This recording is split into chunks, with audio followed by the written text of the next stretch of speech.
Hot Mic is brought to you by Red Wing Shoes of Fargo. Built to last. 3003 Main Avenue, Fargo. A thrilling NFL playoff weekend is almost in the books. We'll recap that. Plus, the Bison basketball teams just keep on winning. Hot Mic starts now. Hot Mic with Dom Izzo. Really? Really, Dom? No. I like what Dom's doing. Okay. Dom Izzo. Jeez, come on, Dom. What do you think I am, a magician? Yeah, I'm fired up, Dom. What else could I say? Absolutely. It was great to get on the field, and then Dom came up to me, and I'm trying to walk away from me. I just wanted to enjoy myself out there. Hot Mic. Great job. There's got to be some kind of intelligent question about something.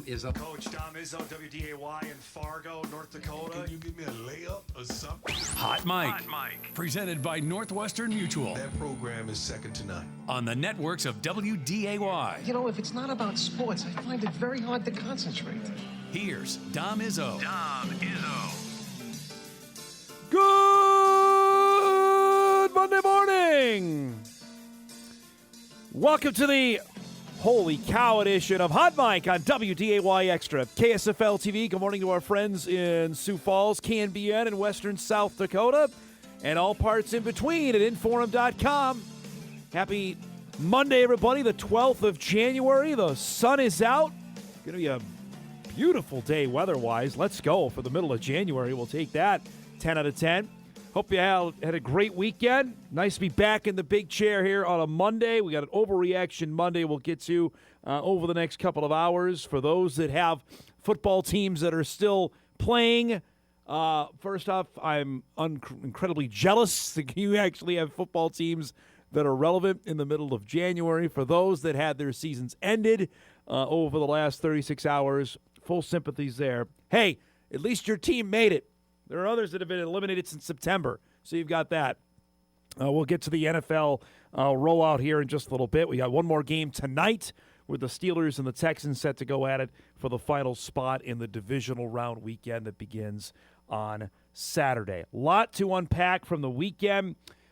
If you are not on the basketball hype train that's going on in North Fargo, the train hasn't left the station yet, but it's getting pretty darn close, because both Bison basketball teams are undefeated in league play through the first two weekends.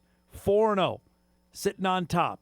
And we'll indulge that for a bit. Latest bracketology will be out later today, which is going to reflect each of those teams being in first in a monster week of hoops.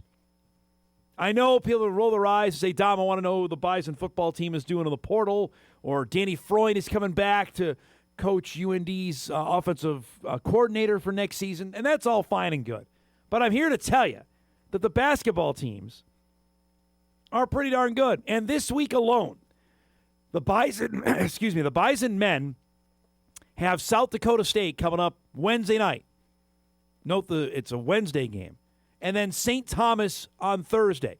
Those are the two biggest contenders for the Bison to face on the men's side. And on the women's side, it's all in front of them.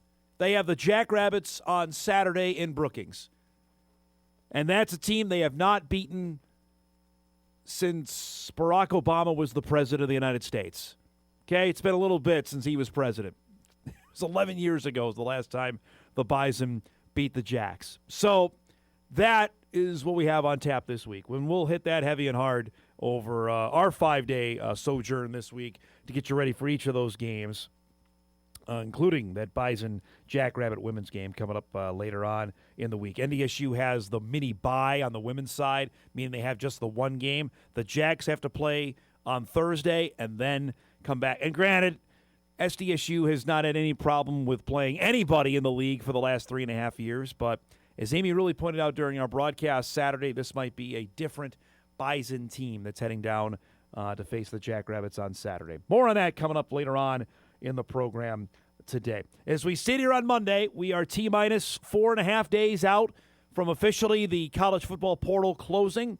I would tell you the last 2 days have felt like NFL free agency period. And what I mean by that is most universities, colleges have their second semester, their spring semester starting today. For NDSU, they start classes later today. First full day is tomorrow.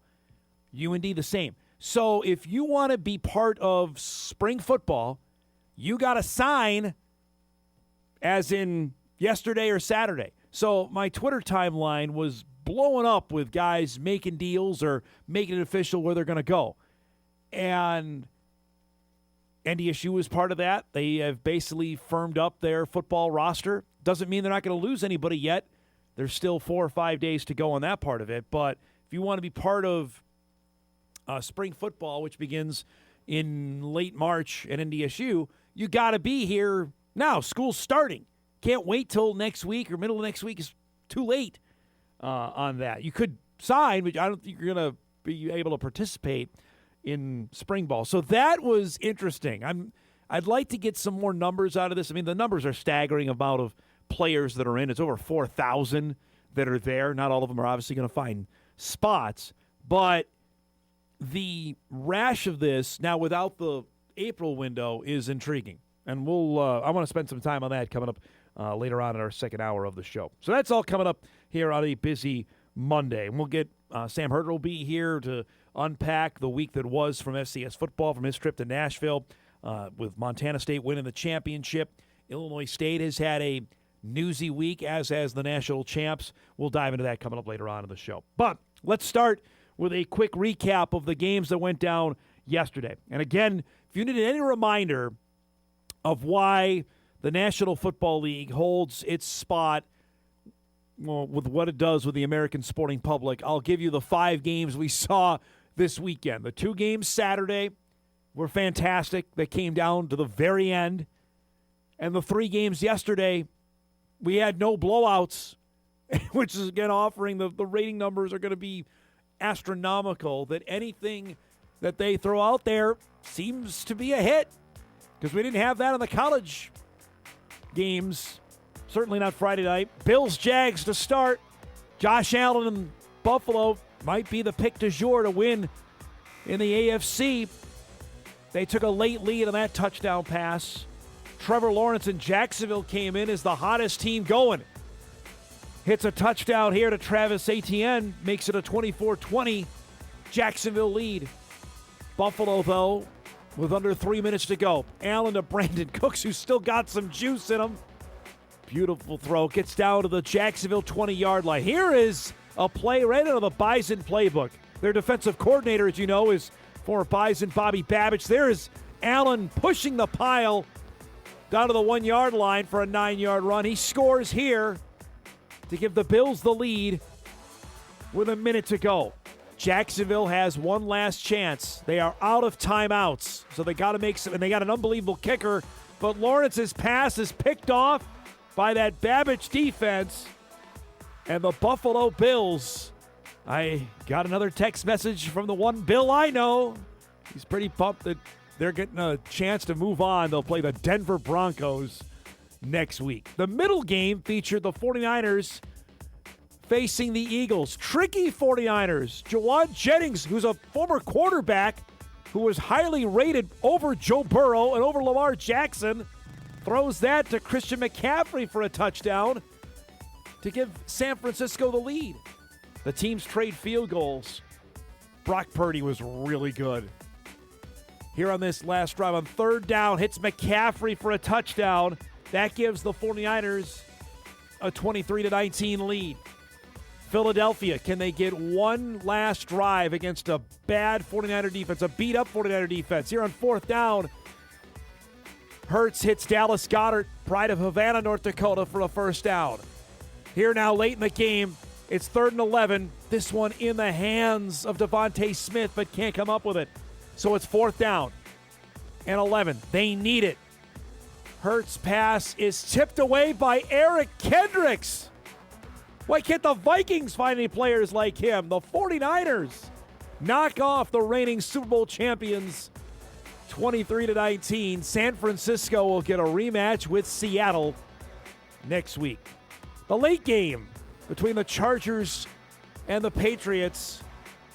If you have not watched Drake May play for New England all year, you've been missing something, because they have been humming.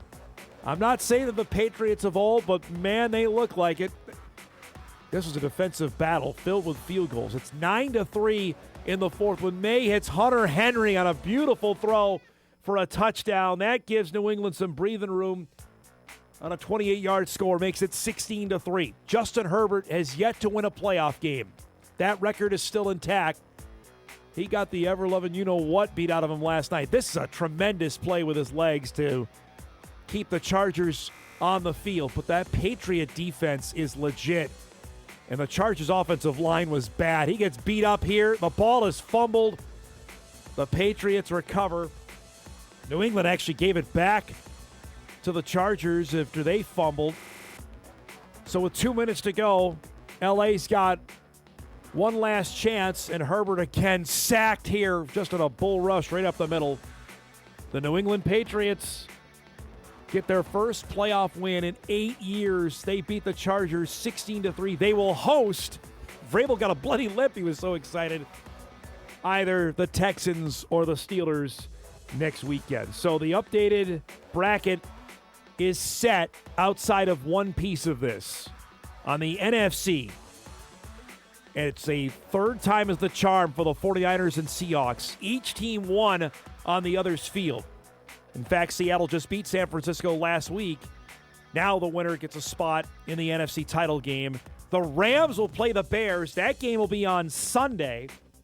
Somebody explain that to me, by the way. How do the 49ers get hosed that they had a short week, now got to fly all the way cross country to play Philadelphia, fly back, and then go play on a short week against the Seahawks? Like, why are the Rams and Bears not playing Saturday? They both played Saturday. And then we know that the Texans-Steelers winner was going to play Sunday because they play tonight, already dealing with a short week, and they'll go to New England. Meanwhile, the Bills will play the Broncos. We do not know the times nor the networks yet. I believe there's still some haggling going on here on who wants what. Saturday, remember, it's a 3:30 and 7 o'clock kickoff. Sunday goes 2:30 and 5:30 for the games, or 2 and 5, I believe, for the games on Sunday. Everybody gets one, by the way. ABC gets a game, CBS gets a game, Fox gets a game, and NBC gets one. So that's where the wheeling and dealing is going on. And we'll know the final 8 after about 10 o'clock tonight when the Steelers and Texans wrap up. Just really good games. I mean, Friday night's college football playoff game was good if you're an Indiana fan, because that was a butt kicking. So we're almost done of our 5 straight days of playoff football. Hopefully we got another good one coming tonight on WDAY with the Steelers and the Texans. Also a good one last night. If you weren't tied up with Chargers-Patriots, and I was not tuned into the Wolves because when I saw the score to start the game, San Antonio was up 16-0 on Minnesota. I'm like, all right, well, Wembanyama's back, and they're going to roll over Minnesota. And then I got an alert on my phone saying, fourth quarter, tight.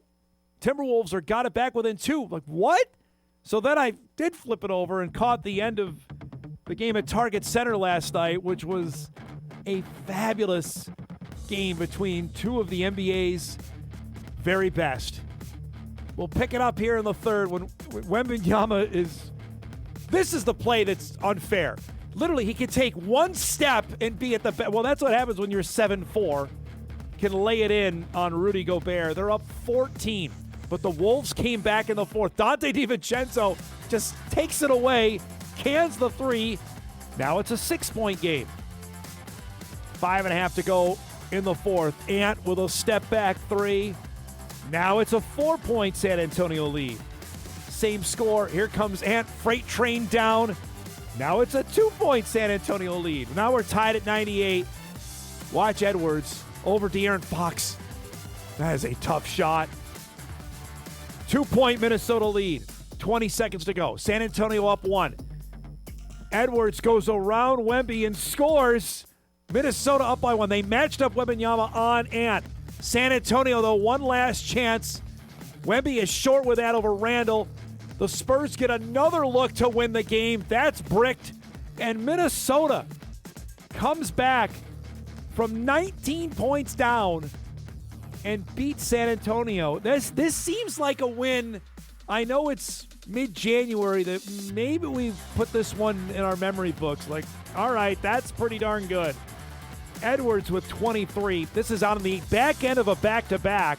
Minnesota lost at Cleveland, mind you, on Saturday afternoon, and they come back and win it. The fans couldn't sit down for the first 4 minutes of this game because the Wolves didn't score. It was 16-0. You see their record now, 16-6 since Thanksgiving. That's one of the best in the NBA. And that's a monster win last night. I told you last week, now that we've reached this part of the year, we're going to start looking at the standings, all right? So, conference-wide, San Antonio is legit. I don't think they have to wait. Like, it may not be their time. No, it's their time now. They've beaten the Thunder already, I believe, 3 times. And Oklahoma City's only lost 7 all year. The Wolves now occupy the 4th spot here in the Western Conference standings, which as of today means they would host LeBron and the Lakers, or Luka and the Lakers. Maybe that's more appropriate to say. And then you see the bottom 4. Rockets. Hard to believe that Houston is in the play-in. Remember, they lost Fred VanVleet to a torn ACL before the season even began. They have Durant. Then the Warriors in the 8th spot. Portland is better. And Memphis, who wants to trade Ja Morant, somebody's going to have to take the 10 spot. Because after that, Clippers, Mavericks, and the Jazz. After that, Sacramento's horrible. The Pelicans are bad. So this likely is going to be the combo of 10 that'll represent the Western Conference in the NBA postseason. That was a fun win. Good win for Minnesota last night. The winter sports in the state of Minnesota. Wild are good. Wolves are good again. Let's go. We have a packed show coming up for you here today on our Monday morning to get us started. We have our best of the weekend, which we do each and every Monday, coming up in just a few minutes. I mentioned 9:35, Sam Herder will join us, unpack the week that was in FCS football. Now the season is over. That does not mean the movement is done.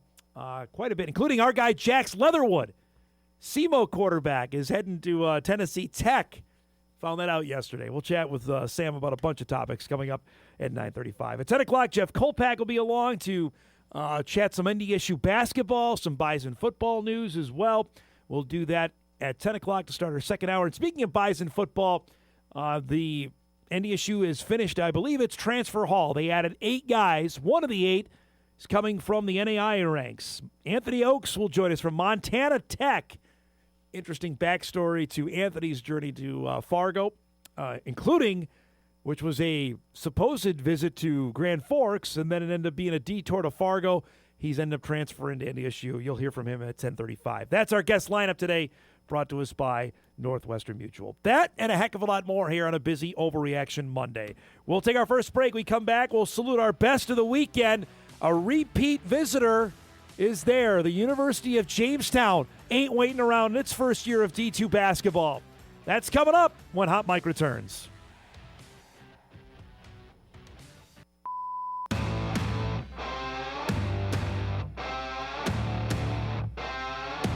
All right, it's Monday at 9:20, roughly-ish. We do our best of the weekend. Got a couple of good nominees we got sent in, including, if you missed the Bison men and how they won on Saturday, that was best of from Saturday at Omaha. We'll get to that in a minute. We got plenty of hoops. We'll start with a repeat visitor to our best of the weekend segment. If you're not paying attention to what's happening at the University of Jamestown in its first year of NSIC play, first year of Division II basketball, I'm here to tell you to wake up, because Casey Brueggemann's got him playing. Saturday, they went to Wayne State. Not an easy place to go and win. Teams have struggled there. They got up by 10 at halftime. Wildcats made it interesting down the stretch, thanks to the great Anthony Walters, which we talked with Brueggemann about right before Christmas, and how in the world, there he is there, how they got this guy from New York to come to Jamestown, North Dakota. It's a great story. He scored down low. This drive and kick, Owen Heckner had 5 threes, the Fargo Davies kid, former Dragon transfer, was sensational. Jamestown shot 41% from the floor. They were 50% from three to hang on and beat Wayne State. And you see that graphic right. They are first in the NSIC North Division. They are 7-3 in conference. First year doing this, and they're leading the NSIC North. Just stand there and take that in, considering how good this league is. We know that. They're coming in like, not too bad. Now 9-7 overall, 7-3 in the league. We saw them play the Bison early this year. They played them tough. Team is good. They've got some guys. They got some dudes. Shout out to Casey's team again. Big win over the weekend. Going down, that's a long road trip, and to pick up a victory like that. They're back home on Friday. They got Concordia St. Paul coming, as you see on our ticker. Worth the time to get out to Newman Arena in Jamestown to check them out, because they're pretty good. Also pretty good, Dawn Plitzowite's team. We know Plitzowite can coach from her days at the University of South Dakota. Well, the Gopher women have picked off a couple of Big Ten powerhouses. Most recently, last night, against the University of Southern Cal. Granted, USC's without Juju Watkins, the best player in the game, out with the ACL tear, but they're still good. The Gophers, Grace Grahalski was amazing last night. Down the stretch for the University of Minnesota to single-handedly win this game. Here with the one-footed shot, banks in. Then Gophers get the steal. She waits for it, steps into a three. This here, a 5-point possession for Minnesota. The Barn going nuts last night as they take a 6-point lead late in the fourth quarter. Remember, they played quarters in the women's game. Just an unbelievable sequence there. This is a tough one-footed shot. What is it with teams just getting lollygagging here on the inbound, and then she steps into a three to give Minnesota a 6-point lead. Again, late in the game. Now it's down to three. Gets the offensive putback. Grahalski doesn't scores.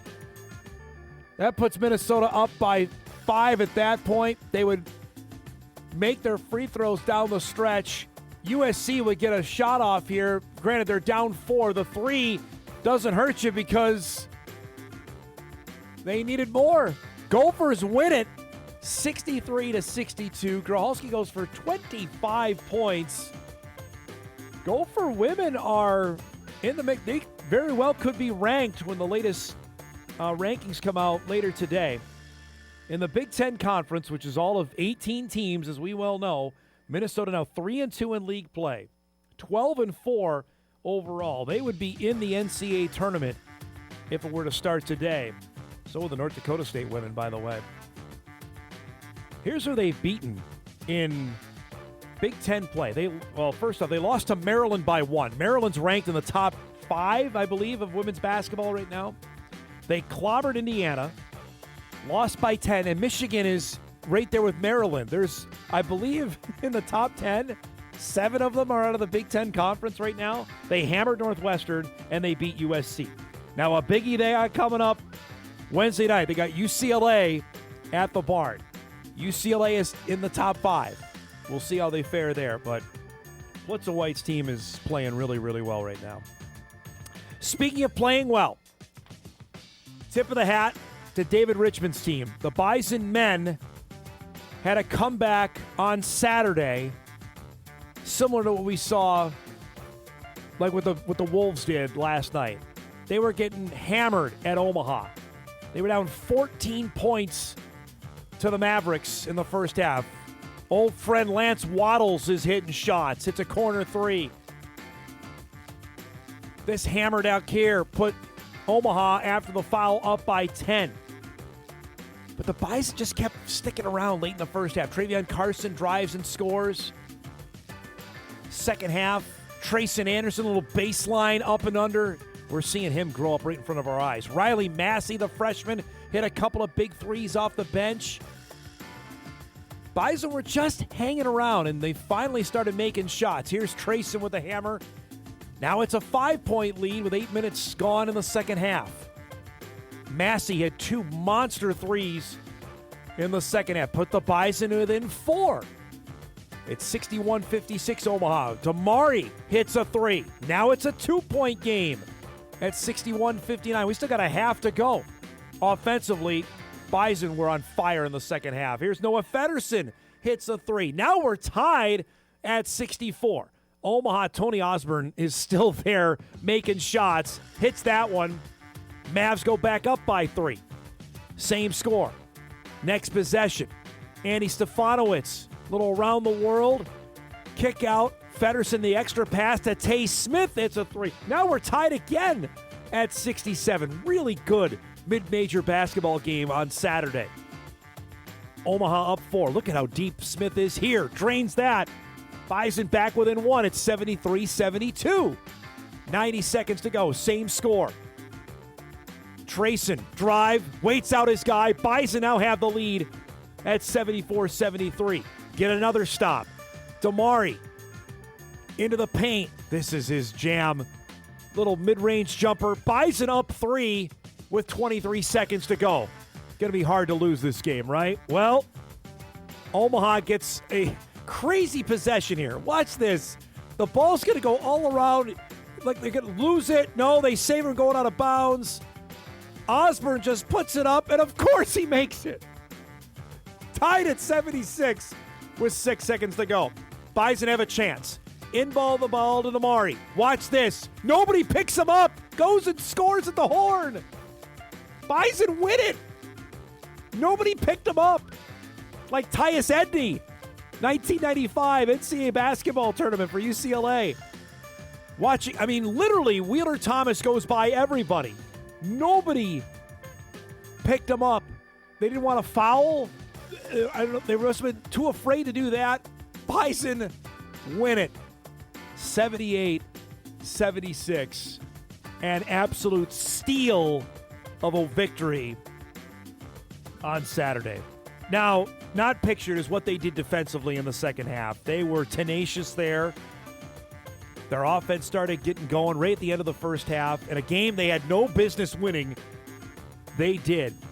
And are now 4-0 in league play. Currently 126 as you wake up this morning in the net rankings. I'm telling you now, monstrous week coming. The Jackrabbits on Wednesday and St. Thomas, who's the only other unbeaten team in Summit League play on Saturday. It'll be a fun week to add some Bison hoops. That's our best of the weekend. We do it each and every Monday at 9:20. Some good stuff there. We'll break. We come back. Sam Herder will join us to chat the outcome of the FCS portal, who's staying, who's going, as the offseason begins in the FCS. Hot Mike, back after this.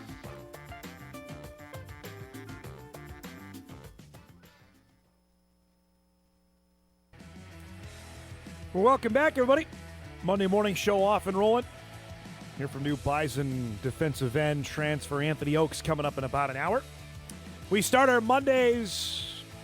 I don't care if we're in off-season mode. This is actually the busiest time of the year. It's not when the football games are happening. It's now when the season is done that we have much value in our first guest on a Monday. Sam Herder starts our week with us each and every Monday at 9:35 from Heroes Sports BetMGM that covers all of FCS football going on. Let's first put a bow on last week because we talked to you the day of the game. The game plays out the way it did.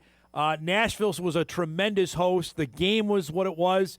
I'll ask you this. What is it going to take for a winning bid to leave Nashville now after seeing what you saw last week? Yeah, it's going to take a lot, I think, for someone to pry this out of Nashville's hands. As many know, that Nashville has it next year as well. Then the NCAA will put it up for bid for other cities, and Nashville wants it there long term. Frisco wants it back. I was told there was multiple cities in Nashville over the weekend that are interested in potentially hosting the game there just to talk to folks and kind of take in the scenes and all that. But I think the NCAA likes to kind of have some stability, Yep. I guess, as far as keeping a game in a place for multiple years. And so you can kind of see Nashville keeping it, long term. I mean, there's a financial component to the bid, but there's also, hotel and accessibility, and like for teams, at Opryland, like that was as good a hotel as you could ask for the teams. Yeah. But then like travel, they kind of want a somewhat central location as well. So Nashville kind of checks all of those boxes. Now, if another city comes in with a bag of money, and they also have like a good airport and hotels, like maybe. But in my opinion, I think Nashville hit it out of the park as far as a great experience for not only the teams, but also the fan bases as well. Well, we know Kansas City, I believe Houston bid for this before Nashville got it in this current iteration. Kansas City doesn't seem like it would work, just the proximity, you want a warmer climate. I mean, you were there. I was there as well. Temperatures were great the time we were there. Granted, I know it can get cold in early January, but I know Orlando may have flirted with it as well. To me, it's going to have to be overwhelming, Sam, for them not to want to go back there. Yeah, I know Tampa has been interested. That'd be what, USF, South Yes. Florida. Yep. They have a new stadium that's going to be in a couple of years, which is kind of good timing. I know they had a rep in Frisco 2 or 3 years ago. I don't know if they'll actually bid or not, but that's a warm weather climate as well right there. I was told Las Vegas has kind of been kicking the tires a little bit as far as hosting. Yeah. It'd be fun, but it'd be in Allegiant. So, I mean, that's a 65,000 seat stadium. That'd be a bit big, but it'd be a great destination. But yeah, I think Nashville, like I said, has checked every box that it needed to check. Yeah, and I could see it staying there for a little bit. Now, on the TV side of it, because I'll talk about that, stuff in TV, ratings were really good. When we talked, and I asked Ty Halpin from the NCAA about this when we were there a week ago, about the future, because this was the end of the 2-year FCS Monday night title agreement that they had with ESPN. I know they would love to do it again, but this is out of their hands going forward because we don't know. The CFP could expand. They're totally at ESPN's beck and call on this. That's why they moved to Sunday when they did that for 2 years. To me, if they can somehow make a deal to keep Monday alive, they got to do it because as long as there's no other games going on, they got a gold mine right now. Yeah, the Monday night window has been excellent, Yes. Both in TV viewership and also attendance. I know for some fans, it can be tough. You have to take 1 or 2 days off, but and if your kids are back in school, that makes it difficult as well. But even when the game was on Sunday or on Saturday, people would take Thursday, Friday off, right? To get down to Frisco. So yeah, it is kind of, like you said, at the mercy of ESPN and what they decide to do. I know, like when they went to Sunday on ABC. And it didn't get very good TV viewership, maybe 1 million. And we're all saying, well, that's not great exposure for the FCS. And ESPN was saying, well, we didn't have anything for that ABC time slot, and we'll take 1 million viewers. Like, that's great for us because we had nothing else to put there. But for the FCS, it was kind of like, well, you're kind of burying the FCS a little bit on Sunday. So I hope they keep it Monday night. Like you said, with the CFP expanding, that could impact the quarterfinals. And it could impact the title game as far as because we've seen the CFP, they're playing on Thursday, Friday, Mondays to avoid the NFL. Correct. And so does that creep into when the FCS is trying to play? So yeah, it'll be interesting to see how they figure that out. And the CFP, I don't really watch the FBS until the CFP happens. Then it's like, oh, postseason football, this is fun. Yep. So like I would like to see it expand just because like more football is better and make it a bigger bracket. But at the same time, I understand that could negatively impact the FCS if the CFP does expand. I would say as well, just a little byproduct of this, going to the 2 weeks is perfect. They did the 3 weeks for I don't know how long. I mean, at least almost a decade, I think, but because they wanted to tie it in with the CFP championship game, which was silly because they weren't tied together. The 2 weeks I think is perfect. What do you make of that now that we've done this for a couple years? Yeah, I think the wording they have used was we want to be the Monday slots after the first full weekend in January. Correct. And I think next year would be January 4th. And so, I mean, you're kind of pushing up on New Year's Eve or New Year's Day as well there but I know Nashville does like a New Year's Eve bash. And so, I mean, some fans can make that a whole vacation right there. So, yeah, I do think the 2 weeks off is perfect. You go 3 weeks and it's getting to be a little bit too long, especially for coaches. You do a 1 week turnaround, like that's a really quick turnaround, both for teams and for fans to get there. So, yeah, I think the 2 weeks has been perfect. All right, so now the season is over. Each of these two teams have had their, I don't want to say picked over, but they've lost some guys. Anything surprising out of what Montana State and Illinois State have departed first before we get to guys returning? No real surprises for either side as far as departures. I would actually say most of the surprises are on guys that have decided to return. Illinois State has lost 4 guys to the FBS so far. Montana State has lost 5 guys. Most of those guys, like you never really know who's gonna leave, who's gonna stay. I think for Montana State, a lot of those guys were 3 of them were the young cornerbacks. Yes. I think that was kind of expected that they would take off, and they lost a starting offensive lineman as well, and then a tight end Montana State lost, but he ended up kind of. Hunter Provience ended up kind of being the number 3 tight end for Montana State, so he landed in a good spot at NC State. So I mean, a decent amount of guys that left up from both of these teams, but at the same time, in today's day and age, if you're Illinois State and you lose 4 guys to the FBS, and you're Montana State, you lose 5 guys to the FBS, you're kind of going, okay, that's actually not that bad, compared to what some other teams have lost. I would say on the flip side, like Victor Dawson coming back for Illinois State, I think was a surprise. The Niekamp brothers coming back wasn't a surprise. I think those guys were going to come back regardless. Lord, the wide receiver, he entered and then he withdrew his name, and he's coming back. He was kind of the superstar for Illinois State in the championship game. The Dollar Twins, or Taco for sure, announced that he was coming back from Montana State. That wasn't too much of a surprise.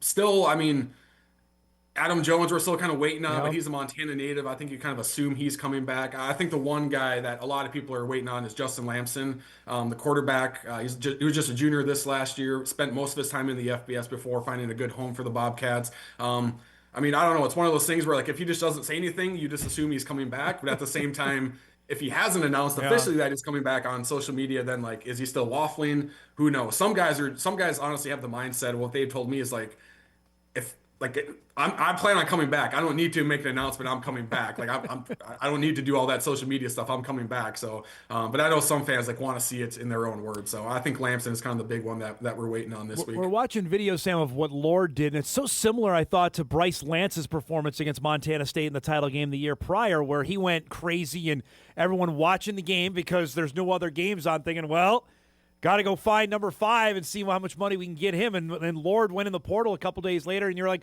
well, no big surprise. I mean, 13 catches. He was sensational. The fact that he decides to pull out and come back, that's a monster win for Illinois State. That's almost – it doesn't take away the pain of losing, but, man, that takes it a lot easier that, hey, we're going to have him back next season.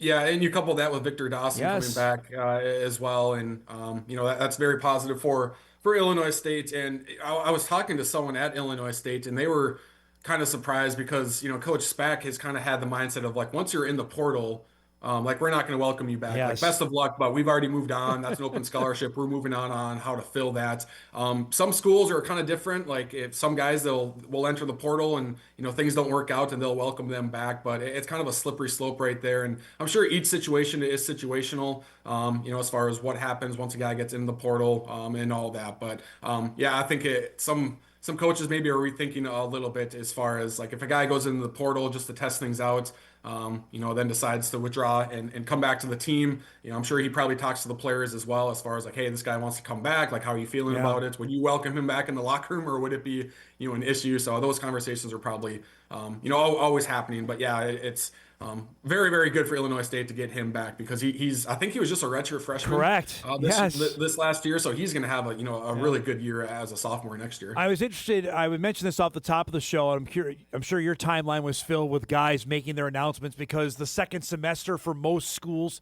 starts today. So I guess we still have 4 or 5 days left before the portal officially closes. Your thoughts now on where it stood now in terms of the portal window? Was it as crazy as you thought? And I personally thought it was as bad as we thought, but frankly, I thought the decisions were earlier made that I guess for schools they were left time to react, to go find guys is what I'll ask. Yeah, I think I don't know if there's ever going to be a perfect timing for the transfer portal window. I think having one portal window is certainly helpful. Yes. And all the other sports do that as well. I understand the argument of just making the portal window sometime in the spring, just because now this right now, it seemed like there was kind of a mad dash to the Yes. portal because it was one portal window in January, which ends at the end of this month. But we saw guys announcing, back in December that they planned their intention to enter the transfer portal, and so like the craziness of an FBS team, they're playing in a bowl game, yet they're still having guys that are entering the portal, not officially, but they announce their intention to, or the Monday after an FCS team loses in the FCS playoffs, Black Monday, like Yes. you have 12, 15 guys announce their intention to enter the transfer portal. So it did kind of seem like there was a mad dash to the portal this time around.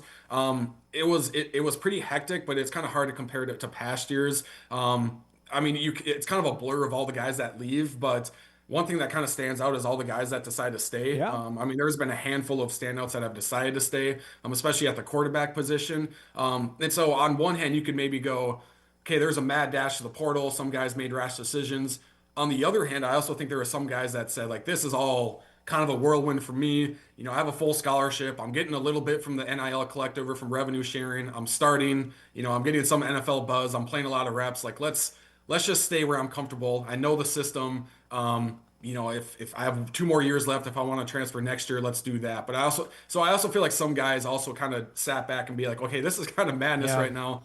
Let's just kind of be where my feet are at right now. And then once I'm a grad transfer, maybe I'll reevaluate some things. The thing I'm going to write about this, I think, later in the week. Saban had it. I would like the we've all talked about it. You and I have hammered this throughout the year about the calendar moving. I would like to see the spring practices move to the summertime, like OTAs, like the NFL has. So then if you want to do the portal and move it to the end of the school year, that times out with that, then okay, here we go. We know who's not coming back. We know who's graduating. Then we can go address it like the draft. Then we practice, OTAs in June, take July off. We start practice in August, and then we go. That, to me, makes the most sense. I don't know if it's going to happen, but that makes the most sense. Yeah, that timeline would make sense because a big reason a lot of teams want the portal in January is to get the guys there for spring practice. Yes. Now, if you move spring ball, like you said, you rename it to summer OTAs, then you can have the transfer portal, in the spring. And I think too,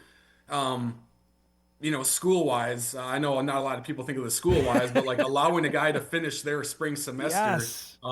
Because like you still, like your transfer credits still have to roll over, and you still have to have progress toward a degree, and all of that. And I think especially too, if guys are set to graduate in May and they're going to be a grad transfer for next fall. Like, do they still have to enter the portal, this winter, before actually graduating? Right. And then, like, they can't transfer right now because they still need to graduate from their school.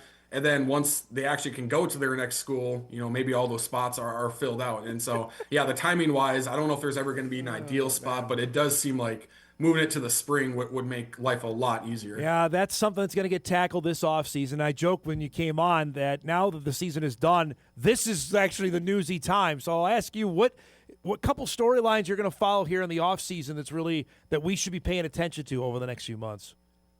Yeah, I think the big one, well, there's two.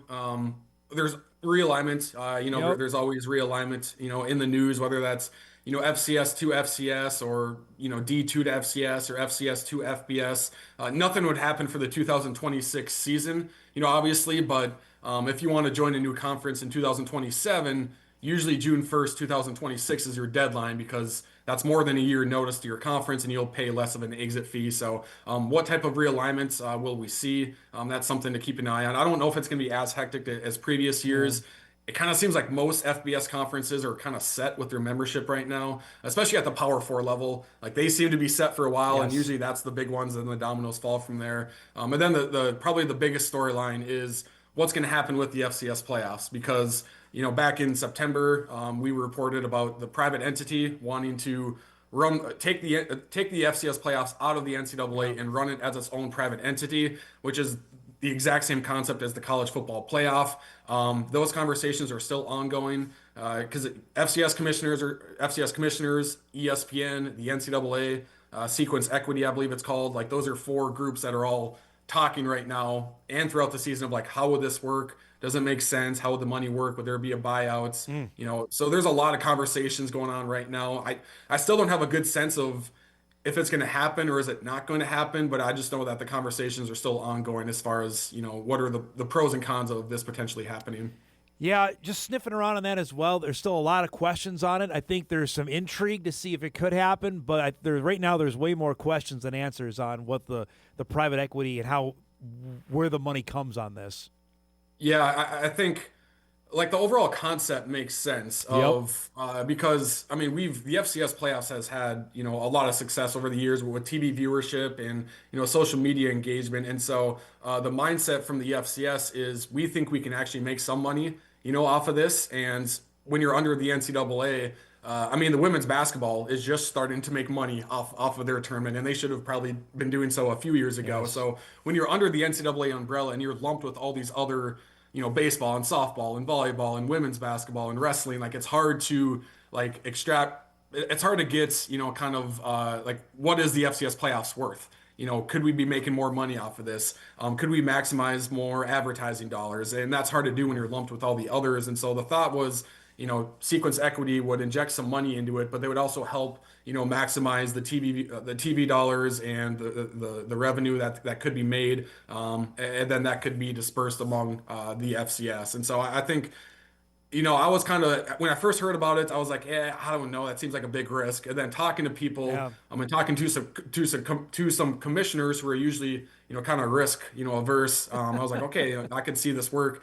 And then after the FCS playoffs and after the success this year, I'm like, well, even under the NCAA, like the FCS playoffs kind of has a good thing going. How much do you want to take a risk and pull things out from under the NCAA? So I'm kind of up and down on it, on whether it would be a good idea or not. But I do think there is money to be made in the FCS playoffs. And doing that under the NCAA is difficult. I do wonder if the FCS can kind of parlay this and say like, hey, like we could maybe leave, but if we stay, like what can we do to like make some money off of this? And so in the end, I think it could benefit the FCS overall. Great stuff as always, Bud. Have a tremendous week, and we'll chat next Monday, all right? Okay, sounds good. Thank you. Sam Herder. Doesn't mean that the football's done. We don't stop talking with Sam because, as I mentioned, off-season normally means there's news to be had, and he gives it to us each and every Monday. We'll break. We come back. We'll wrap up first hour. Jeff Kolpack coming up in hour 2, and NDSU new defensive transfer Anthony Okes from Montana Tech will join us at about 10:35. Back after this.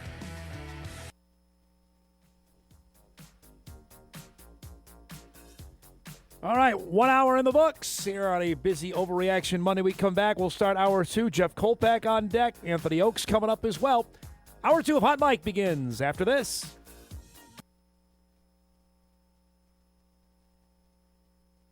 This is Hot Mike. Hot Mike on the networks of WDAY. Here's Dom Izzo. It's that time. An author. Offensive production, number 1. Number 2, I forgot.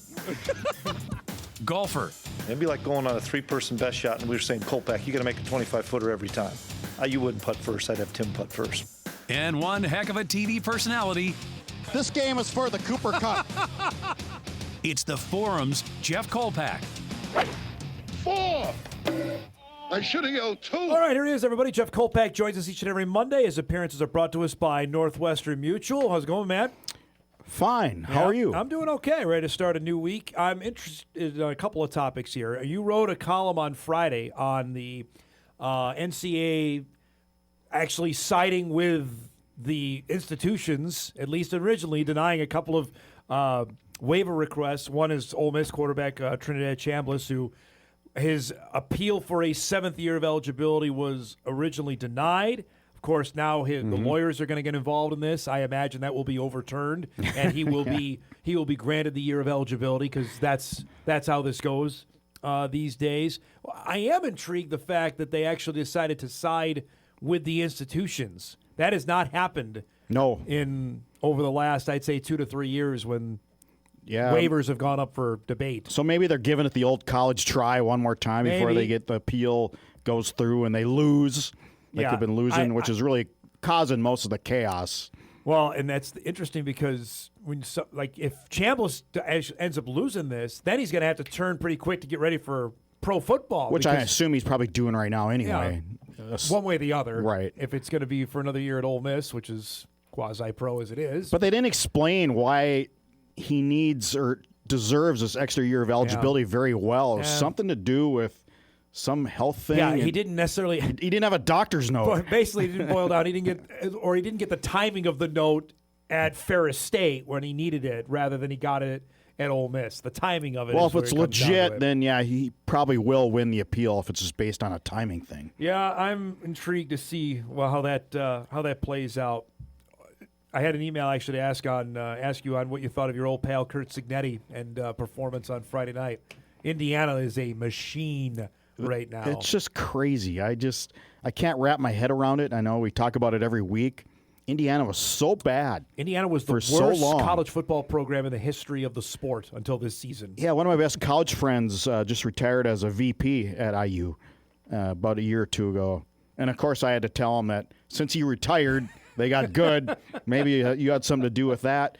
But I remember over the years, and I've been to his house a couple times, that he would go to an IU football game and just – what seat do I want? Yeah, that was popular on social media this weekend, where people tweeting out photos from like 2021, 2022. Right. You could go wherever. And we actually took a tour of that place when Bison basketball played in Bloomington against Indiana, and I walked around like, boy, this stadium is old. First off, it's huge. But they did renovate it since the Bison played hoops there. But I mean, who would go to a game there? And even 2 years ago, people were asking that. They're not asking anymore. The question is why or how? How did this happen in such a quick? Signetti's a big part of that. Well, obviously, of course he is. He obviously his ability to coach is a big deal. They obviously have some money. I mean, Mark Cuban is one of them. I mean, that's one of the richest people. On the field, right? Richest people in the world. What's he given? We don't know, but I imagine it's not chump change. And that's what if you want to win at that level, you got to spend the money to go and do that. And you couldn't have done this 15 years ago. No. Nope. No. Well, you could try, and you could get caught. That's cheating. And now it's whatever. It's all allowed under the sun that you can go and do that. I will say he has brought up more than a handful of his own players from James Madison that are now really, really good impact guys. And Fernando Mendoza, that's a unbelievable story in its own right. For a guy who went from Cal to Indiana to become now the Heisman Trophy winner, and likely he's going to be the number one pick in the draft in April. There's just some guys that are really good at evaluating film. Yep. And I go back to Craig Bowles, one of those guys too. He was really good at looking at film and saying, okay, this, and that's how NDSU built its dynasty. After it took a little bit, but once the transition went over and he started figuring out how to recruit, much less where to recruit. And so I think some guys are just really good at looking at film, and I think Curt Cignetti obviously is one of those guys that can look at film and go, yes, no, yes, no. It's interesting. I remember Dana Mock went on the trip, the last JMU NDSU title game, because he did a story on Kirk about interviewing Kurt's dad, Frank, who coached against the Bison in the 1990 Division II championship game for IUP. That the storylines there, and Aaron Cignetti say he hadn't even been to the College Football Hall of Fame where his dad is there because he was too busy coaching. He got to do that in Atlanta last week because that's where obviously the Peach Bowl was. That's a neat story. Well, if he wins a national title, then I think he can find the time to go see his dad in the Hall of Fame. Come on. Those football coaches. That's sad. That's part of the deal, man. He's a different cat. I will say the last memory I have at NDSU. The last memory I have of him is in Fargo in December of 21, complaining about the seating that just never let up. The game should have been in Harrisonburg and not in Fargo that year, and whatever. I mean, that was a fabulous game. It was a great game. The only way those teams was the Destin Talbert game, right? Yep. The two JMU games that the Bison played when Cignetti was the coach, their defenses were fantastic. It took unbelievable Herculean Bison performances to win. Trey Lance in the title game, and then Hunter Lipke had three. It was fantastic. It was a one-man wrecking crew in that. Two NFL guys, right? That's what it took for the Bison to beat Yep. those Cignetti teams. You got to. I mean, assuming you're picking Indiana next week. I am. Yeah, absolutely. It's a home game for Miami, but I don't know if it's going to be a home game. Indiana fans were unbelievable. Look who's winning titles these days in college football. So Division III, you got Wisconsin, little Wisconsin River Falls, right down the road here on I-94. Ferris State won again in Division D2. II. Yep. Indiana could most likely, I think, will win FBS. Montana State wins FCS. So SEC, whatever, all you Southern teams, Who's winning the titles here? Yeah, what was the SEC record in the bowl? Like 1-9 or something like that? This is 3 years in a row they have not represented So in the title don't give me game. this stuff about SEC and everybody else. Just stop that. Well, it's going to be 3 years in a row for the Big Ten if they win on Monday night. The one problem I have now, January 19th is the title game. It's another week from now. That's just 2 teams. So what? We gotta fix that. We can't have the title game in the second semester. Let's get it back to January 2, 3. That's part of what you were writing about. What does it Move matter the about calendar up. semesters? You talking about school? Yes, absolutely. If we want to fix this totally, that's another part. I know. I agree. I listened to your last segment there, and I wrote too. I agree with Nick Saban on the calendar that you need to switch that up. But I think as far as the title game, who cares? It's 2 teams. You can do mid-January. That doesn't bother me at all. They're meeting the college football commissioners next Sunday, a week from yesterday, about what the future format is going to look like. And I mean, they have to decide on the 23rd if they're going to go to 16 for next year or not. And obviously the hot button now is if the Big Ten will agree with the SEC. Okay, we'll go to 16 for 2 years, but then we want to go to 24 3 years after that. And the SEC doesn't want to do that. I like it the way it is right now. I do. Well, they're not going to stay at 12. They're going to go to 16. Well, your top teams get a bye, which they should. They earned it. Yeah, I think we're going to see the elimination of conference championship weekend. It doesn't bother me. I think we're going to see the start of the season get earlier, too. That will bother us because it's going to start in the middle of August, likely, coming up here in the not-too-distant future, I'd imagine. God, you talking? That's where we're at. So practice will start July 20th? Well, it does now. I mean, the Bison started practice, I think this year was July 23rd. It was the first day. No, it was a week later. Yeah. Are you sure? Double check on that. Positive. Because that's going to start earlier than that. So that's what we're looking at going forward.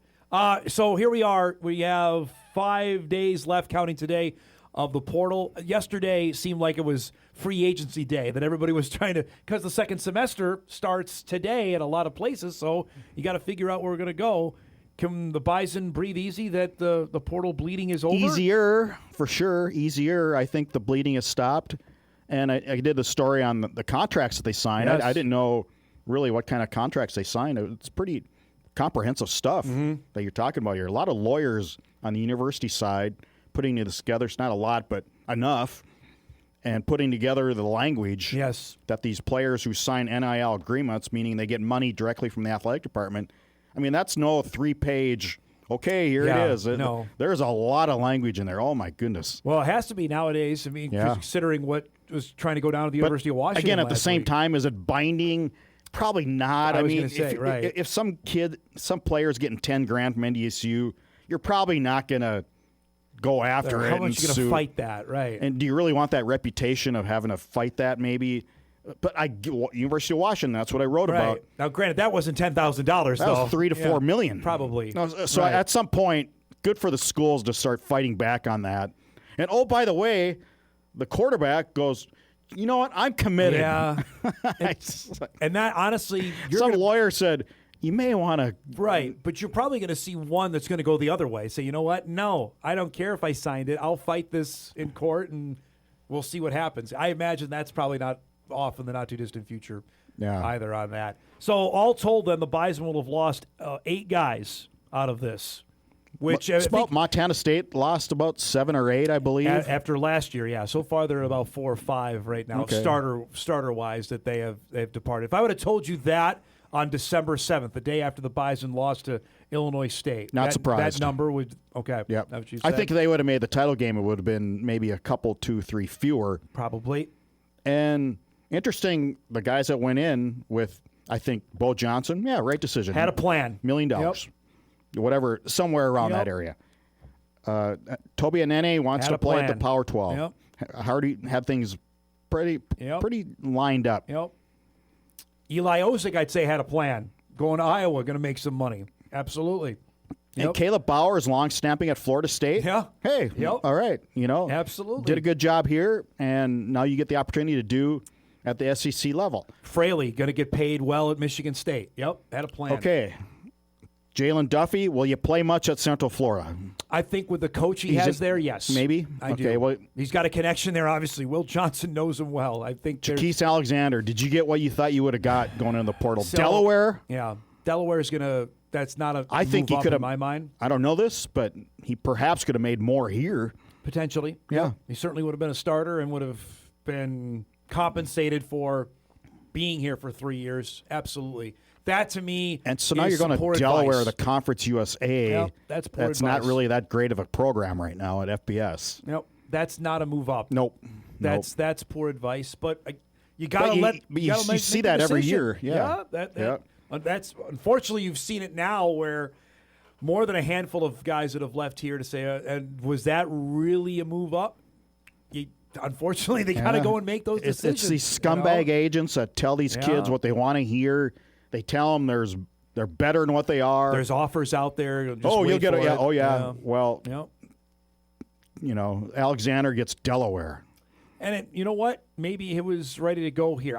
We don't know a lot of the backstory here of that this is maybe his time had been done. But Jaquise coming out of high school had, I want to say 9 or 10 FBS offers, a lot better than Delaware when he was coming out of high school out of Florida. That's the part that and maybe he thought that would still be there somehow. I don't know.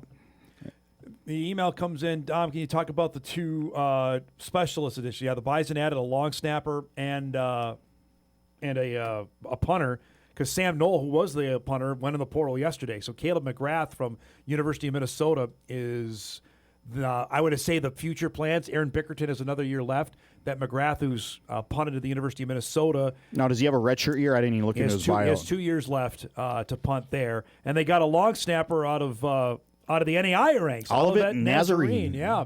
And Chase Browser, who you're seeing here. Great long snapping video that we could find out of Olivet Nazarene. I appreciate that. But so 2/3 of the specialists are going to be new for the Bison in 2026. Drew Klein is going to be the kicker, and they'll have a new long snapper coming up next year. And then obviously we know what's going to happen. If you don't hear the long snapper's name very much, that's a good thing. Yep, that's the part that we're intrigued about going forward on that. But that's the latest of what's going on the Bison football ranks here. I don't believe they're going to add any more players unless somebody decides here over the next 4 to 5 days to depart. But again, NDSU has the opening of the second semester fully tomorrow. So if you're not in probably by the end of the week, you're not going to participate in spring football. So they added 8 total guys out of the portal. 2 NAIA guys, a couple of drop downs, and a few D2 moves up was kind of the mix of the guys they added. Who, in your opinion, is the number one guy of the incoming guys that they signed? Gage Gilbert. Me too. Tight end out of Dickinson State. I like his body type. Needle in the haystack kind of guy there. His body type is impressive. Physicality, can catch the ball. That's the family lineage being related to the Zables. He's got something there. I think that's an interesting guy to watch when we get to spring ball coming up in mid-March. All right, let's break. We come back. We'll chat some hoops. The Bison basketball teams are a combined 8-0 in Summer League play. We'll chat about that on the other side of the break. Back with Jeff Kolpack after this.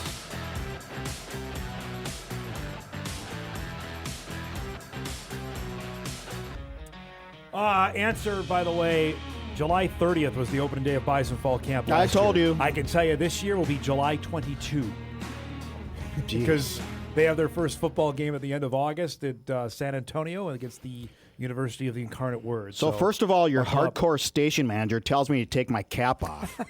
Which we gotta see you. I don't know why you'd want to see my face anyway, but whatever. That's debate. And now you're telling me Bison football is going to start July 22nd. Correctamundo. Yep. Thanks for really uplifting my morning. Here. Uplifting is the Bison basketball teams, Jeffrey, combined 8-0 in Summit League play. There's some hoops being played on the north side of town right now. Winning hoops. Yeah. Part of it is just how bad the Summit Women's League is right now. The bottom of the Summit League is really bad. How bad can you be? Omaha's really bad. Really bad. I told Matt earlier, I'm not going to cover the game Saturday. They're going to win by 50. What did they win by? They won by 55. Yeah, so I underestimated at 50. 56. Yep. But Bison men they're winners, man. They're making winning plays, and that's really the difference. I just and we talk about Bison women now. We have the highlights. This is the player when she can hit the shot like that. They are going to be tough. Molly Lenz. Lenz had 24 career high on Saturday. They're up to 46 in the net rankings. Think about it. I said this with Amy Rulli on the game broadcast Saturday. There are 365 Division I teams. NDSU has been used to being in the 200s for a long time of its Division I existence. The fact they're in the top 50 in the country, time to wake up, people. They're good. They've won 13 they had in a row 800 here. people there on Thursday. It was like 1,200, I think. The crowd. No, on Saturday. No, Thursday was it 1,200? I don't know. They had a pretty good crowd, I Okay. thought, both days for the games. I'm hoping now, because here comes. The biggie is Saturday. South Dakota State. Haven't beaten them in 11 years. This is... If you're going to get people on the bandwagon or actually pay attention, I've said this, and I will own it. Until you beat them, I don't think people are going to really believe that you're that good yet. And now here's the opportunity on Saturday. Yeah. It's really coming down to 3 teams, right? South Dakota I State, think it's two. I think it's 2. On the women's side, I think it's the Jacks and the Bison. Right now, Charlie Crean from ESPN, who does the women's bracketology, has them both in the field. I mean, right now, if no the way. Bison, 2-bid league? Yes. Well, the Summit's been that for 4 or 5 years now on the women's side. Okay. So that's not out of that's not out of proportion. All right, to if the you women's retain side. that net, you have a chance. Absolutely. You have a chance. That's what I'm saying. If the Bison somehow are able to keep, if they don't win the automatic bid, there is a chance, and I'll underline this because I know our friends in South Dakota are going to freak out on me. There's a chance they could do it. I think the Jackrabbits would make it if the Bison win the automatic bid, and that's going to take something because you're going to have to win a road game in Sioux Falls to go to the NCAA tournament. Yep. But you look at it, how they're going to defend Brooklyn Meyer is the really interesting part about this. If they put Coonan right on her or how that goes, because Avery's playing right now as the best player in the conference. I don't think there's any hesitation in saying that. She has 12 double-doubles this season. Yeah, she didn't get one against Omaha because, well, it was Omaha. What, she played like 20? She played enough. They got enough to register what she needed Their to 2 top done, scorers so. didn't reach double figures, and you win by 55. Yeah, that tells you on that. On the men's side, David's team pulled one out of the fire. They absolutely had no business winning on Saturday. Now, here's a huge week. The Jacks are here Wednesday, and then St. Thomas. And that St. Thomas team is legit that comes here on Saturday. Yeah, this is a big week. As far as the regular season goes, this is the number 1 big week. You are 100% correct. Just curious to see how the Jacks match up. I really haven't seen a whole lot of them this year. They still have Seiler's really good. Kalen Gary's really good. They've got a couple of inside guys. David Wilkinson he was the backup last year to Clough. Now is starting to get some run there. He's a good player. St. Thomas is the one to watch. The Jacks are good. St. Thomas is really, really good. Towers' team will be in here. They'll likely be unbeaten when they come in, and that's going to be for the top spot. Knowing the Bison still have to go to St. Paul in February, going out to that new arena. Go to men's basketball. This is the week. I would think they're going to do well. Wednesday night for the Jack game, I think attendance will be really good. Saturday should be a packed house.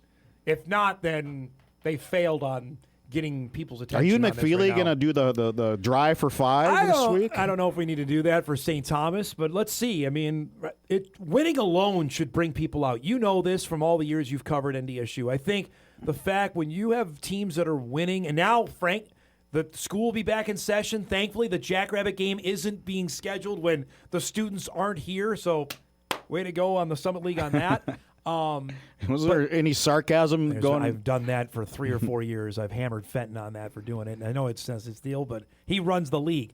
That attendance-wise hopefully we don't have to make a public outcry for get people out there to go because this team is really, really good.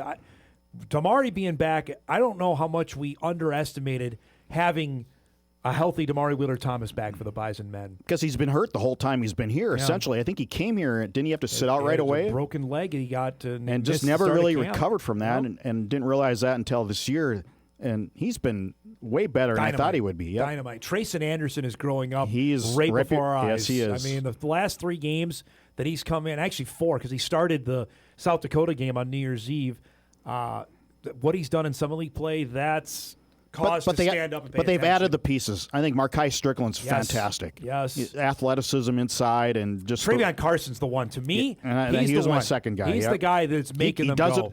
God, he filled the stat sheet like unbelievable the other night. I can't remember what it was. I wrote about it, but he was pretty darn close to a triple-double against South Dakota on New Year's Eve. Yep. That's the guy that they haven't had either over the last iteration here of these teams that they have a chance. Last year you had some three-point shooters, Right. but guys that couldn't really do a whole lot of other things. Correct. They weren't playing defense, I can tell you that. This team, the reason they won the game on Saturday, yeah, their shots started falling. They played great defense against Omaha in the second half of that game. I think Omaha had, 32 points? I think in That's the second athleticism. half. Right. Yeah, that's athleticism. Playing defense is January athleticism. 12th, of the two teams, what's your percentage that both of them make the NCAA tournament? Which ones? Both. Bison men, Bison women. Oh. Both teams. Yeah, you got to get by South Dakota State in the women, and so I can't really go more than 50% on that. Okay. Bison men, I think, are the prohibitive fate. Well, St. Thomas. Uh-huh. I'd say both teams about 35%. Yeah, I'd say certainly less than 50. Both about 35. Yeah. The Bison women, I'd put it about. I put the men having a better shot. I'd say Bison men about 65%. Yep. I think they have a really I'll good with you on that chance to win it. Women, it's about. This is going to sound like a negative 35%. They got to. Even if they were to we'll see how they lose- stack up this week Right. and match up. I think that'll tell Well, us. last year that game was a 2-point game with 3 minutes to go. And then the one difference maker the Jacks don't have this year is Paige Meyer. Paige went on and scored, I think, 3 straight baskets. That game went from 2 to 10 in like a 1.5 minute stretch. The Jacks don't have that this year. Mathewitz is good. Meyer's outstanding. Vasika's really good. And Jocelyn Schiller. Schiller's again, right. That's the thing. Jossie is a difference maker for the Bison women. It's a dependable point Fascinating guard to see to how it's handle gonna go. pressure. How many times have we seen that since Carolyn Dehoff started? Right. Well, look at the game Thursday night against Kansas City. Right. You wrote about it. That's She had a 0 game, turnovers. Right. That's a game in the past. The Bison the press would have got them. They would have turned it over 7, 8, 9 times, and that game would have been a heck of a lot closer. She's undaunted. She's going to go right through it. She had 0 turnovers, and here's a player who got the ball in the inbounds and brought it up to the top of the key. Yep. I mean, that's a lot of time to handle the ball. Yeah, 0 turnovers. It's going to be fascinating to watch. I really hope that people will start paying attention because, you're right. The bottom of the women's league, I'd say the bottom of the men's league is bad too. But the Bison have both couple teams here. They're going to be awfully fun to watch. And this week it starts with the Jacks coming up on Wednesday night at the Shack. Great to see you, my man. Can I take my cap with me? Stacy? You go see him upstairs before you go. They just want to see him, man. The lighting in here is terrible. If this wasn't, it's not a TV studio. We're doing the best we can. So they light me up every day. This is a face made for radio over here. So great to see you. I had a professor tell me that. Yeah. Great to see you, bud. Really? Oh yeah. Oh, thanks a lot, Professor Nussbaum. Yeah, he told me, Dom, you do great, but you've got a face for radio. I'm like, all right. Well, I went back and saw him a few years ago and said, my TV job is going great, by the way. Good to see you. What did he say? Just harumphed at me. And they wonder why I haven't donated any money to the school. Yeah. Al Roker has. Right. Well, Al makes a little bit more change than I do. All right, we got to go. Got off topic there. Thanks to Jeff for coming by. His appearances are brought to us by Northwestern Mutual. We come back. Anthony Okes from Montana Tech on transfer to NDSU. It's coming up. We come back.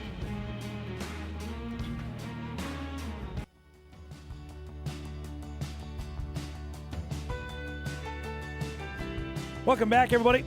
Final half hour here on a warm Monday.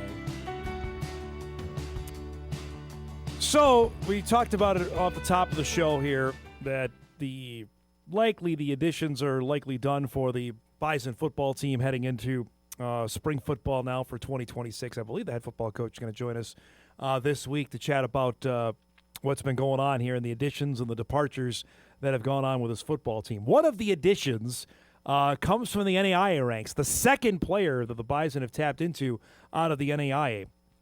And out of the Frontier Conference, a league that we now know that contains the likes of Valley City State and Dickinson State and Mayville State. They also contain Montana Tech, which is a team that has been near the top of that conference for a long, long time. The Ore Diggers.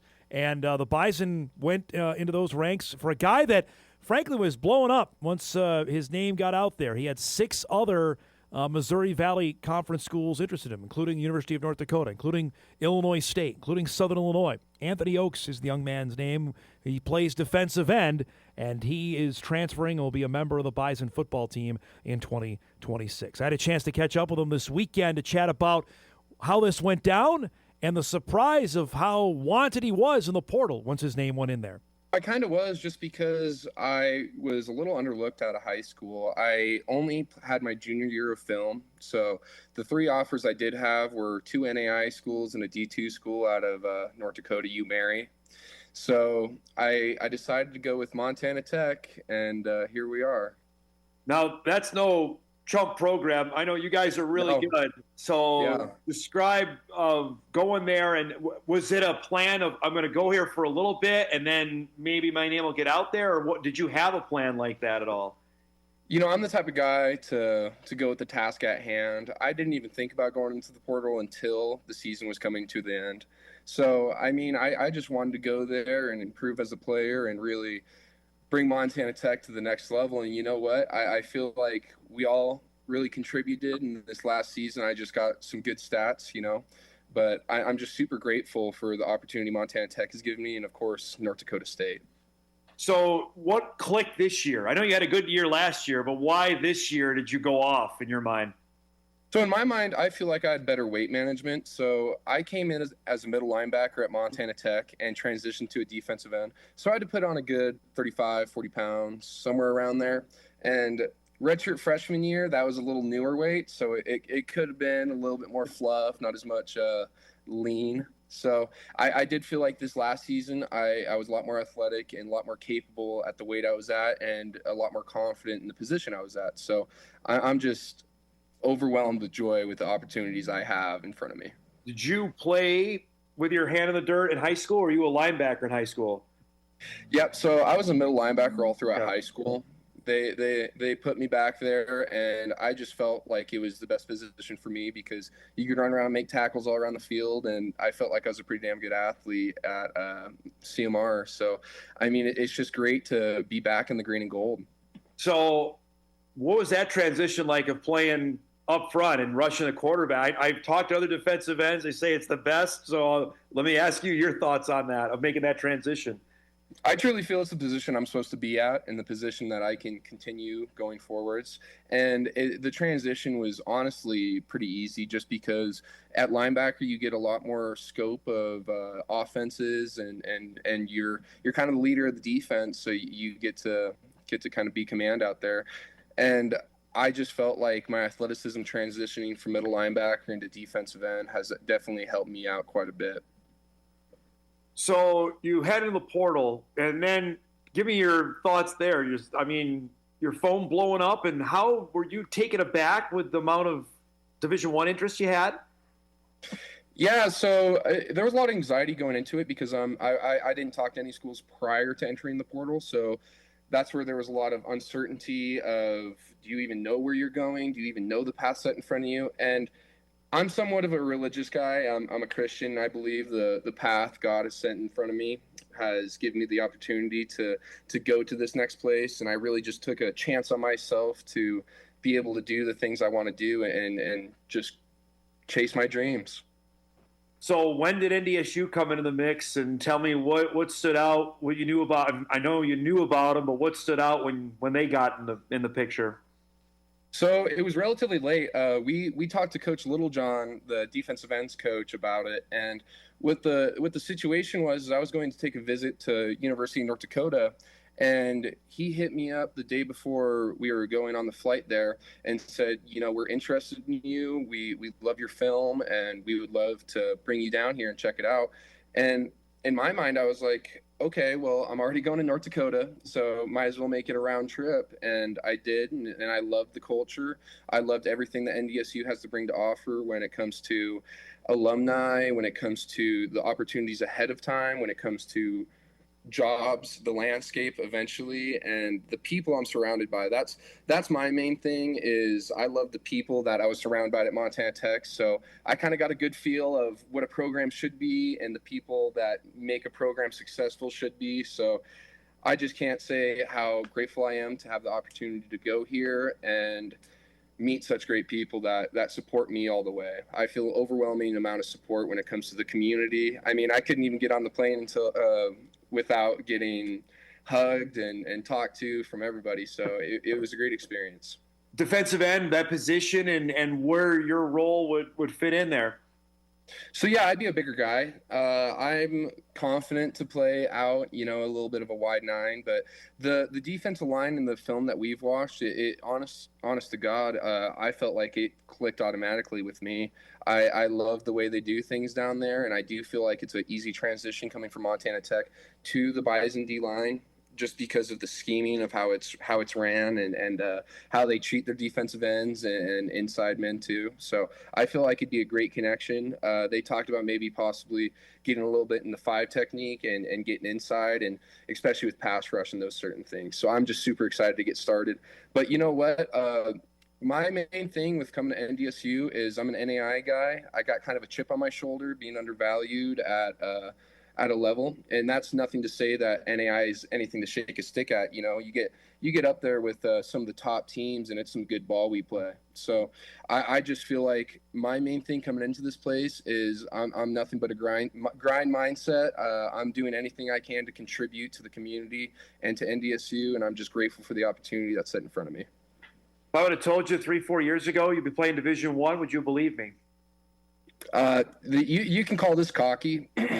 But I truly believe that I'm the type of player that deserves to be in this situation, and I feel like I can dominate at this level too. So I back then, I would say, yeah, I am capable of this. I can do this because it's the confidence I bring to the field and just the overwhelming sense of urgency when it comes to getting out there and doing what I need to do. I'm not worried about anything else.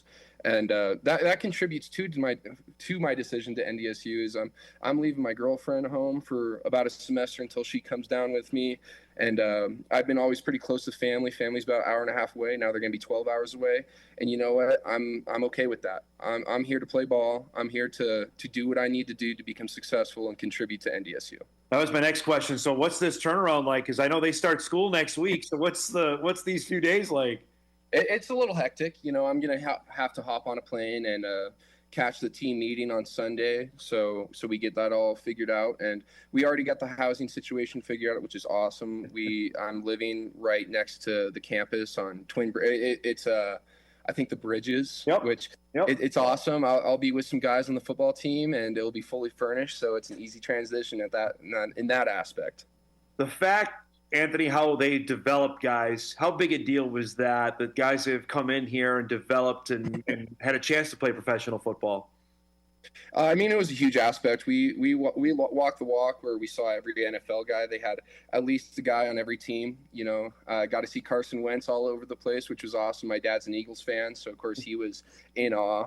But no, it's great knowing that I have a legitimate opportunity to have the chance at the next level. So, I'm just here for the moment right now. I'm here to keep grinding and try to prove myself to not only NDSU and the coaches, but also the community. I know I had people asking me, and I'll ask you before I let you go. You're a Montana guy. Were you upset that both Montana State didn't look at you out of high school? I did get looked at a decent amount out of my junior year, but it was a little difficult because it is your state schools and you grow up around it. But you know what? I took it in stride, and if they want to pass up on me, go right ahead. But I'm just grateful to be at NDSU and to be able to compete at this level and possibly for a national championship and win that. So I want nothing other than to beat them in the Natty. So that's a huge thing with me. So they've had contact with me through this entire process, but you know what? I play good ball, and I feel like Fargo is the fit for me and the coaches and just the culture down there. It's made to succeed. So I feel like this is the best chance for me as a player. There's our conversation with Anthony Okes, and 14.5 sacks, 107 tackles in his 2 years for the Ore Diggers. I'm not going to say that 18 times on broadcast next season because it's tremendous. Not a small guy. You heard him say it. 6'4", 260 pounds out of Great Falls. Played at C.M. Russell High School, which is one of the greats in Montana. And you heard it. He was not highly regarded, I guess is maybe the best way to say it, coming out of high school. He certainly was regarded once his name started getting out there for potential addition through the portal. UND had offered him, and he mentioned he was coming to Grand Forks and decided to come just check out Fargo and ends up committing. Southern Illinois had offered him. Illinois State had offered him. Idaho makes sense that they had offered. Eastern Illinois had been in the mix as well.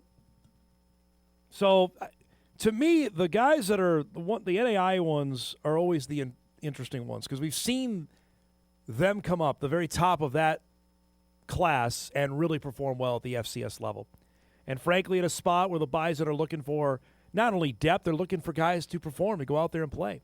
Now, I think NDSU is really happy that Kelton McCaslin, Matthew Stenbrotten are probably their 1A, 1B guys heading into the 2026 season. And you're hopeful that this guy come in and give some reps and potentially develop here. Maybe not in 2026, but maybe by 2027, he's a reliable defensive end that can be shaking up plays there. That is the long range view of this. Not only, hey, can he help us this upcoming year? Can he develop and be a guy that can be a real difference maker, a disruptor on the end? Because one for one, you're not replacing Toby and Ane with this guy. It does not work like that.